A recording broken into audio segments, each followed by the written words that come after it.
In today's video, I'm going to teach you how to transfer Microsoft Authenticator to Google Authenticator. By the end, you'll have your two-factor codes working in Google Authenticator without losing access to your accounts.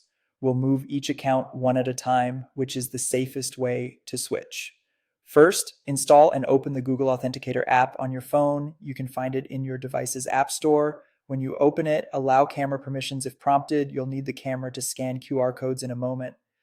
Next, on a computer or in a desktop browser, sign in to the website you want to move first. It's easier to do this on a larger screen because the site will show a QR code you'll scan with your phone.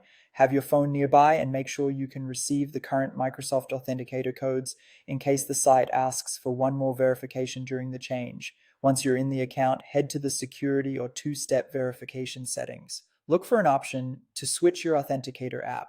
Some sites call this switch to a different app, while others have you temporarily turn off two-factor authentication and then set it up again. Follow the wording on that site. You're simply preparing it to generate a fresh setup code for Google Authenticator.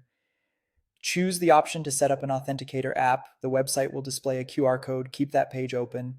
If your phone's time isn't set automatically, turn that on now to ensure your codes match the site's timing. In Google Authenticator, tap the plus button, choose Scan a QR code, and point your camera at the code on your computer screen. If scanning doesn't work, many sites also show a setup key you can type manually in the app.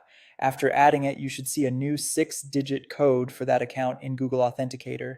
Enter that 6-digit code back on the website to verify. Codes refresh about every 30 seconds, so type it promptly. When the site confirms success, two-factor authentication is now linked to Google Authenticator. If you temporarily turned off two-factor earlier, turn it back on as part of this same flow if the site requires it. Now go to Microsoft Authenticator and delete the old entry for that account. Only remove it after you've confirmed the new code works.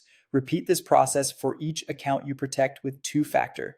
Move them one by one, keep both apps installed until everything is verified, and save any backup or recovery codes the site offers in a secure place. That's it. Your accounts are now using Google Authenticator safely and reliably.